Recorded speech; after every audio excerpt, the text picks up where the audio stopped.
Bueno, compañeros, estamos ya casi en el ecuador de nuestros encuentros y no sé, ¿cómo estáis? ¿Cómo os sentís? Muy bien, ha sido una muy buena semana. Yo sigo encantado. Al principio estaba encantado, ahora sigo encantado cada vez más por esta magia que podemos compartir los tres. Muy bien, pues hoy precisamente empezamos una serie de lecciones sobre un personaje de los más importantes de la Biblia. Si es que hay uno que es más importante que otro, seguro que este estaría entre los primeros en el ranking.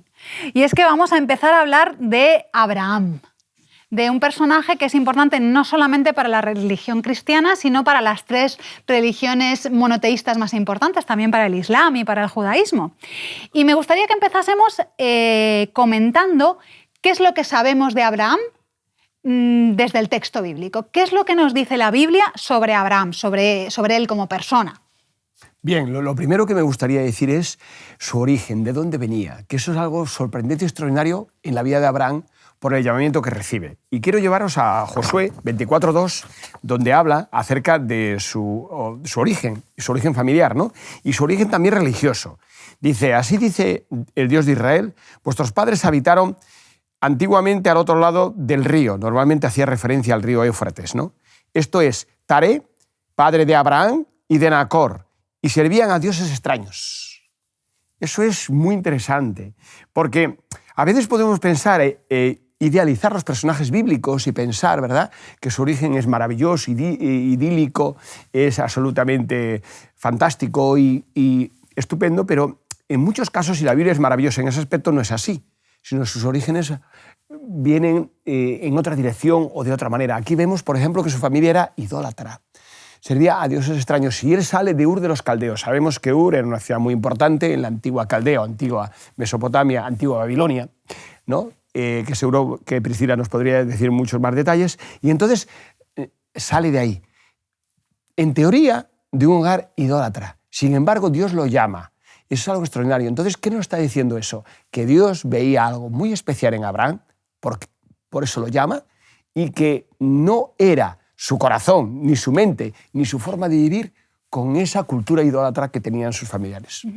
De hecho, en Historia de la Redención, en la página 77, nos dice Elena White que Dios se le había revelado a Abraham desde su juventud y que de alguna manera ya le había protegido de esa idolatría, dice, y le había dado entendimiento preservándolo de la idolatría. Es decir, a pesar de haberse criado en un ambiente idólatra, Dios ya lo tiene en su punto de mira y ya lo está de alguna manera preparando para lo que va a venir después. Y lo que viene después es que Dios lo llama. A mí lo que más me llama la atención de Abraham es su obediencia ciega casi. O sea, Dios lo llama y le dice, cógete tus bártulos, cógete a tu familia y sal y ya te diré dónde vas. Y Abraham coge y lo hace. Eso me parece fascinante, la obediencia que tenía Abraham en ese sentido. Otro aspecto asombroso es que Abraham comete errores, hace algunas veces las cosas mal, pero aún así Dios lo llama mi amigo. Eso, al menos a mí me provoca mucha esperanza, decir, aunque yo me equivoque, aunque cometa pecados tan grandes, Dios aún puede considerarme mi amigo. Eso no me excluye de la presencia de Dios. Y es un caso, si me permites añadir, Noemí, por ejemplo, de otros personajes bíblicos, como David, ¿no? A pesar de cuántos errores y cuántas caídas tuvo, era según el corazón de Dios, ¿no? Habla de él así. Y de otros personajes, ¿no? Incluso Job mismo, por ejemplo, o Daniel, ¿no? O Juan, que lo llama como el discípulo amado, ¿no? A pesar de que era hijo del trueno anteriormente. Qué bonito, qué bonito. Que a pesar de lo piltrafillas que somos, Dios nos llame su amigo o el hombre o la mujer según el corazón de Dios. Eso es fabuloso. Y la verdad es que en el caso de Abraham es muy interesante que él llegue a esos niveles de intimidad con Dios precisamente viniendo de un origen como que probablemente no sabía nada. Antes de que Dios le llamara, probablemente él no sabía mucho de ese Dios que luego se va a convertir en su amigo. Hay otra cosa que a mí me llama la atención de Abraham y que también es una de sus características de alguna manera ejemplares, es la fe de Abraham. Lo tenemos ahí en el capítulo 11 de Hebreos, en el capítulo de la fe, en el versículo 8, por la fe Abraham, Sí. Que tiene que ver con la obediencia que comentábamos antes. Dios le pide algo y Abraham confía completamente en Dios y ahí va, y hace lo que Dios le pide.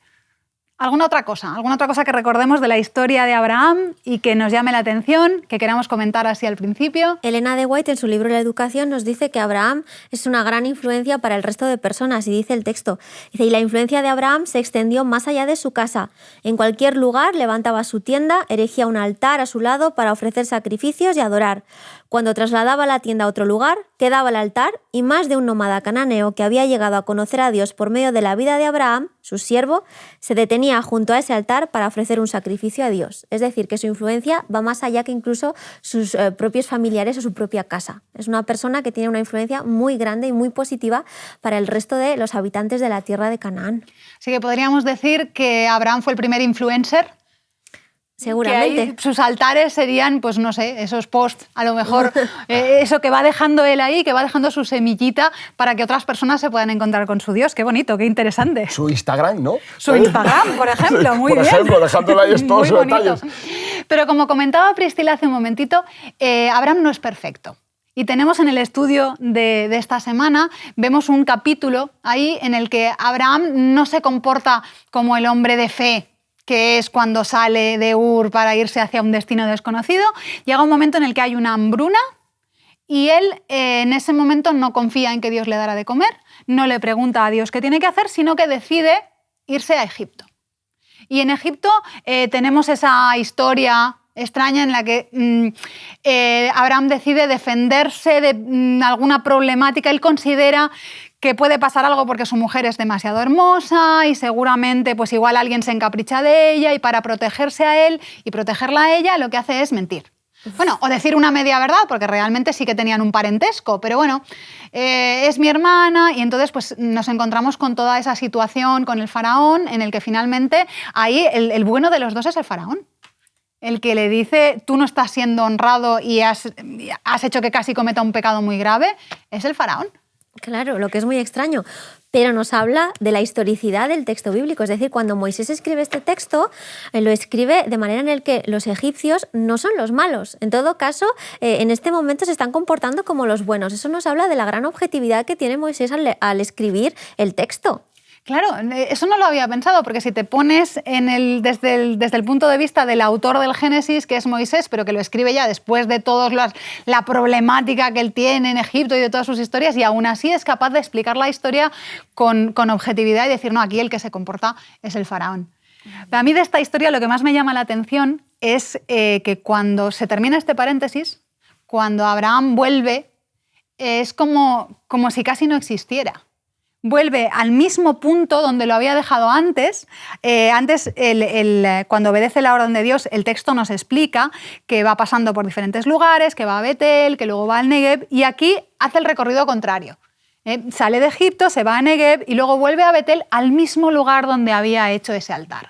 Es como que Dios le permite volver al sitio de origen, al inicio, se cierra el paréntesis, esto no ha pasado y vamos a continuar a partir de aquí. A mí eso me da un montón de esperanza. Es que me puedo equivocar y Dios eso es capaz de obviarlo y dejarme volver a empezar.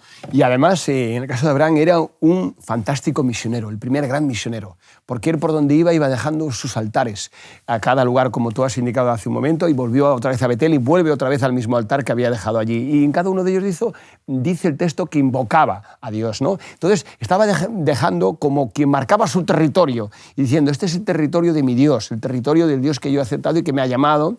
Iba construyendo altar tras altar y en esos altares iba dejando esa huella y al mismo tiempo una huella diferente a otros altares. Porque la diferencia que tenían esos altares, y esto es un detalle muy interesante, es que el texto bíblico nos habla de que eran altares sin labrar. Y esto era una diferencia con los altares cananeos, porque los altares cananeos normalmente eran labrados, no todos, pero eran labrados muchos, o sea, eran trabajados por la mano humana. Mientras que los altares de este periodo eran sin labrar, eran con las piedras naturales que encontraban. Y eso era muy importante porque era un reflejo de que querían adorar a ese Dios tal y como eran las cosas en la naturaleza, no con la mano humana, no con la construcción humana o el desarrollo de esos altares de forma humana.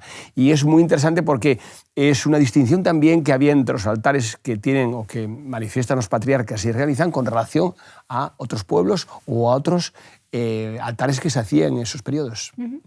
Me parece muy interesante esto que estás comentando de Abraham como el primer misionero, y me ha venido a la cabeza un pensamiento que me parece interesante, y es que Abraham no solamente es misionero con todos los demás, con los extranjeros, con los cananeos, va dejando altares y va dejando, pues tiene como una buena reputación a su alrededor, sino que también se comporta bien con su familia. Que eso a veces algunas personas pues pueden tener o podemos tener ese problema de decir, no, de cara a la galería, hacia afuera, soy una persona como tiene que ser, pero luego en casa salen los instintos. Sin embargo, en el caso de Abraham vemos en su relación con su sobrino, en su relación con Lot, que es extraordinario. También en ese caso, dentro de casa, él se comporta de una manera extraordinaria. Llega un momento que tienen tanto ganado, que empiezan a haber problemillas, y Abraham, en lugar de tomar la decisión, que como patriarca podía haber dicho, bueno, esto lo vamos a resolver así, él le permite a Lot elegir.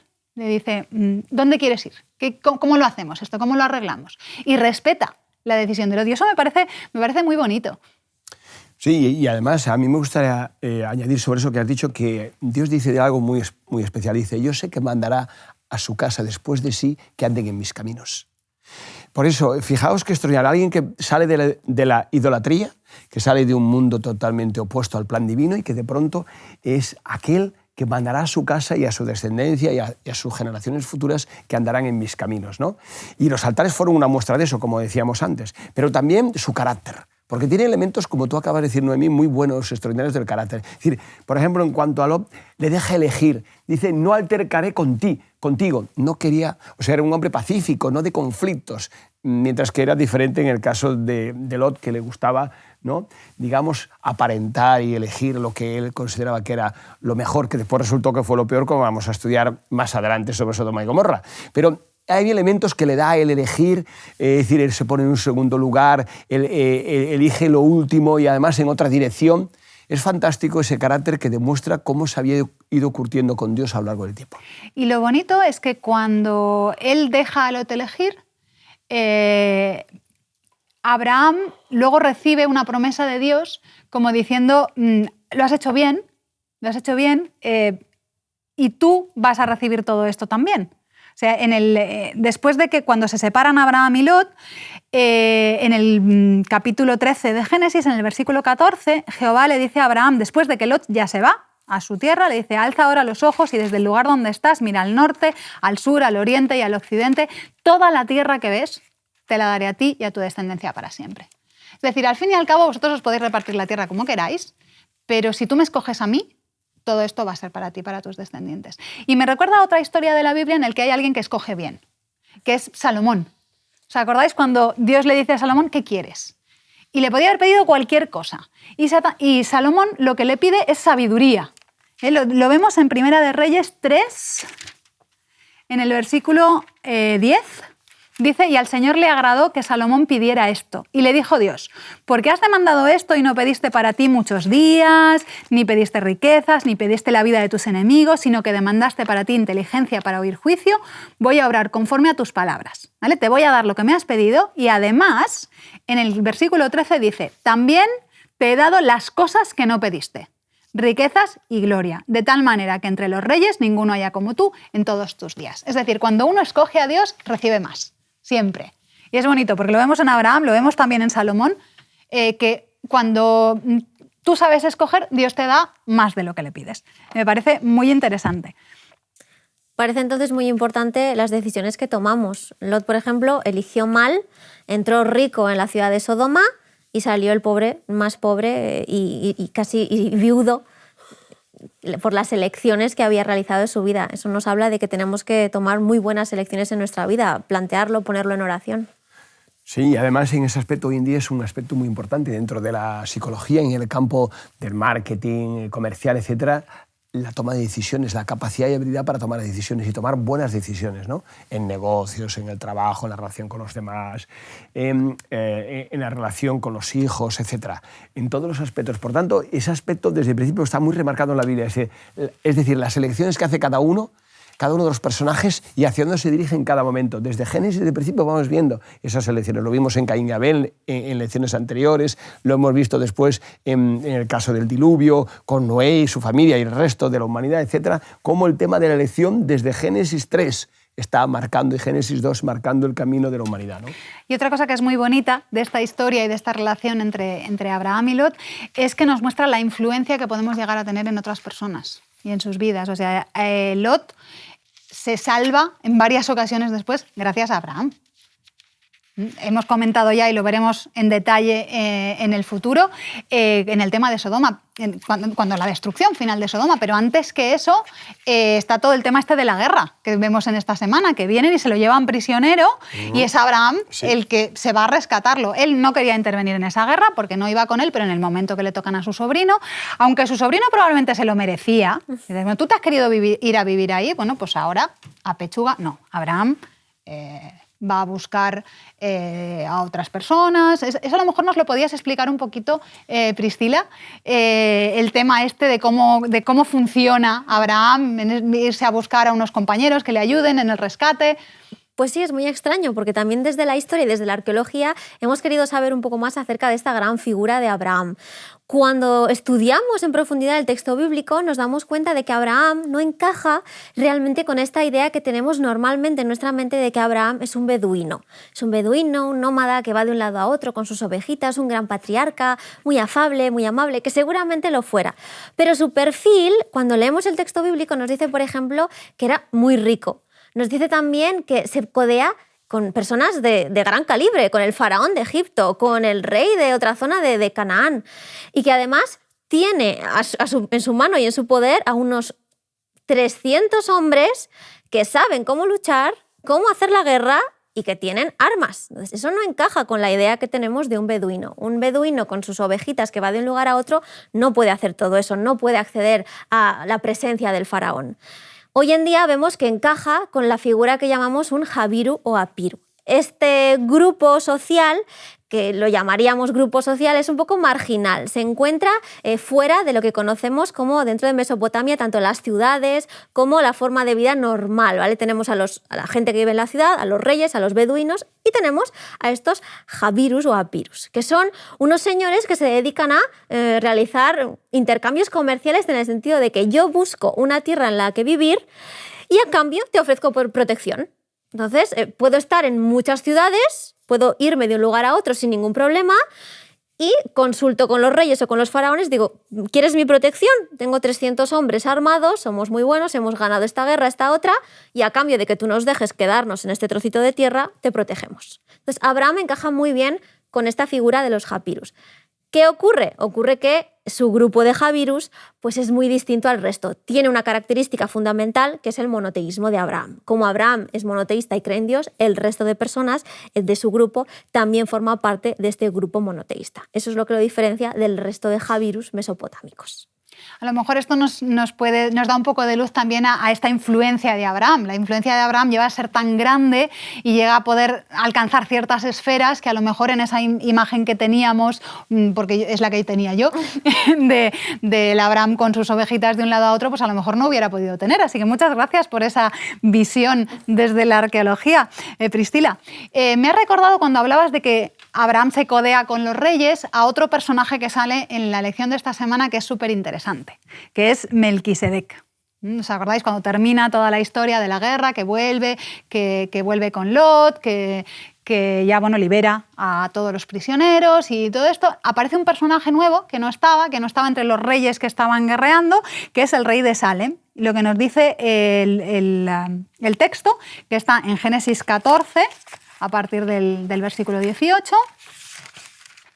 Entonces Melquisedec, rey de Salem y sacerdote del Dios Altísimo, sacó pan y vino y lo bendijo diciendo: bendito sea Abraham del Dios Altísimo, creador de los cielos y de la tierra.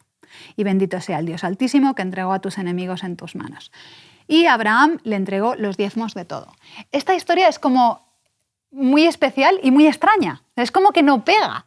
Pero me parece súper interesante por varias razones. Primero, porque aparece este personaje este Melquisedec, que es rey, pero que también es sacerdote del mismo Dios, de Abraham. Estamos hablando del mismo Dios, así que eso nos da un poco la idea de que Abraham no está solo, de que Dios siempre tiene otros remanentes por ahí, a lo mejor en sitios que no nos esperábamos, como es este caso, y a mí lo que me encanta es la bendición. Aquí tenemos de boca de un señor que ni lo conocíamos antes de luego vuelve a salir en la Biblia, pero antes de este momento no lo conocemos de nada, que está hablando del Dios de Abraham como el Dios Altísimo y como el creador del cielo y de la tierra. Una vez más volvemos a Génesis 1 y 2. Los personajes de la Biblia, diferentes personajes con diferentes historias y con diferente... incluso en este caso que no pertenece al pueblo de Abraham en ese momento, al grupito de Abraham, y que sigue teniendo la misma idea de que el Dios de Abraham es el creador de los cielos y de la tierra. A mí me gustaría resaltar dos cosas de lo que has comentado del texto que me parecen muy interesantes. Por una parte, fijaos, Priscila y Noemí, que dice que era sacerdote, ¿no?, del Dios Altísimo, ¿verdad? Sacerdote del Dios Altísimo. Pero no dice el sacerdote del Dios Altísimo. En el original, el hebreo, no está el artículo determinado. Por tanto, da a entender que seguramente había otros. Este fue el más importante, el más significativo que aparece en el texto por su relación con Abraham, pero probablemente había otros, lo cual significa, y es muy interesante porque es la primera aparición del concepto de sacerdote en el texto bíblico, que esa existencia o esa presencia en esos territorios o en esas zonas de otros personajes de estas características. Además del Dios Altísimo. Fijaos eso qué importancia tenía desde el punto de vista de la adoración o de la aceptación o del pensamiento monoteísta. Y por otra parte, el tema del diezmo. Es la primera vez también, tiene muchas características novedosas y únicas el texto, ¿no? Porque es la primera vez que aparece la idea del diezmo, que le entrega los diezmos. Por tanto, eso significa que ya estaba en la cultura, en el ambiente, ese concepto, esa idea del diezmo, antes de su desarrollo y de su aplicación después en el santuario israelita, en el sistema ritual de Israel, ¿no? Así que creo que estos elementos son muy importantes porque identifican claramente esas características que después se van a conectar con Jesús, que es presentado con Cristo, con el Mesías, como según el orden de Melquisedec. Y creo que eso vamos a comentarlo, que creo que es muy importante también. Sí, bueno, este tema se ha tratado hace poco en algunas escuelas sabáticas anterior, pero es un tema que es muy interesante, el tema de qué representa este Melquisedec. Pero en este caso concreto, aquí en la historia de Abraham, me parece muy importante el tema de que reconoce a Dios como su Dios, como el creador, y el tema del diezmo, que de alguna manera se conectan las dos cosas. Nosotros cuando decidimos dar el diezmo, en realidad lo que estamos haciendo es devolverle a Dios una parte de lo que es suyo.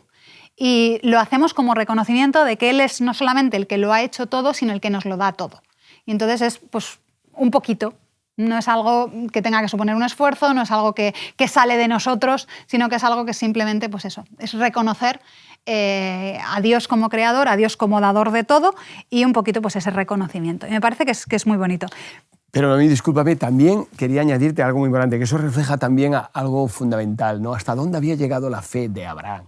Hasta dónde se había desarrollado Abraham desde salir de un hogar idólatra, de su familia, y se había desarrollado hasta el punto de dar de su riqueza, de sus posesiones y entregarlo a un sacerdote que inicialmente, como sabemos, o como podemos entender, no era un sacerdote como entendemos después el sacerdocio en el santuario israelita, ¿no? Pero sí un sacerdote que adoraba al Dios Altísimo. Por tanto, eso habla del carácter también de Abraham que decíamos antes, ¿no? De su disposición de corazón, su disposición de dar cosas y de entregar también parte de su riqueza a alguien que en principio sería conocido, pero que era alguien extraño a su clan. Yo creo que debió ser bonito también para Abraham encontrarse con ese personaje. Si no lo conocía de antes, el encontrarse con alguien que cree en su mismo Dios y que lo reconoce como el creador, pues sería, compartimos algo, pues voy a compartir también contigo mi riqueza. Nos recuerda un poco también a la historia de Elías, que él se siente el único, el solo, el que él cree estoy solo y llora y lo grita, y el Señor le dice, no, es que hay más personas, tú no las conoces, no te has dado cuenta, pero están allí. Entonces lo mismo ocurre con Abraham. No está solo, hay más gente. Está Melquisedec, están otros personajes que no conocemos. Muy bien, pues si os parece, compañeros, podemos orar para para pedirle a Dios que nos siga ayudando en el estudio de la escuela sabática, para que nos bendiga durante esta semana y como conclusión del día de hoy. Roberto, ¿quieres orar? Por supuesto. Padre, te damos gracias porque tú buscas al ser humano y lo buscas en su condición, en su estado y de dónde proviene o de dónde puede provenir, como el caso de Abraham. Y tú tratas de manifestarte y revelarte para que esa persona, ese ser pueda cambiar, pueda convertirse, pueda transformarse. Gracias, Señor, porque en Abraham vemos el crecimiento de su fe, el crecimiento de su comunión contigo, a pesar de sus errores o sus defectos. Y eso nos da a nosotros fe y esperanza, Señor, de que también con nosotros tú quieres hacer una obra especial en nuestro crecimiento y desarrollo para que nuestra relación contigo sea cada día más auténtica, más profunda, más verdadera. Conforme era Abraham, ¿no? Que hacía las cosas, como lo dice Elena White, con integridad en su corazón. Ayúdanos a que sea así y danos siempre la voluntad y la disposición de crecer como Abraham en tus caminos. Por Jesús te lo pido. Amén. Amén. Amén. Pues seguiremos hablando de Abraham y seguiremos aprendiendo de Abraham, porque aún hay muchas cosas y varias lecciones en las que vamos a poder seguir dialogando. Es un placer estar con vosotros. Igualmente contigo. ¿Qué nos espera? Vamos a dar un adelanto de qué es lo que vamos a estudiar en la próxima lección. Nos espera la destrucción de Sodoma, por ejemplo. Muy bien. Sí. Ahí también hay lecciones importantes que aprender. Nos espera la destrucción de Sodoma, nos esperan en futuras lecciones episodios tan dramáticos como el sacrificio de Isaac. Hay un montón de historias en Abraham que cuando uno las intenta vivir de forma personal, cuando intenta ponerse en los zapatos de Abraham y ponerse en su lugar, pues realmente nos queda mucho que aprender. Así que nos vemos la semana que viene y seguimos aprendiendo. Muy bien. Te invitamos a tener una experiencia más allá del sábado, convirtiendo tu unidad de acción en una iglesia hogar en donde la Biblia, la oración intercesora, la fraternidad y la testificación sean vuestro estilo de vida. Así experimentaremos un poder renovador en la iglesia y en el cumplimiento de la misión. Suscríbete a nuestro canal de Home Media para no perderte ninguna escuela sabática viva. Que Dios te bendiga.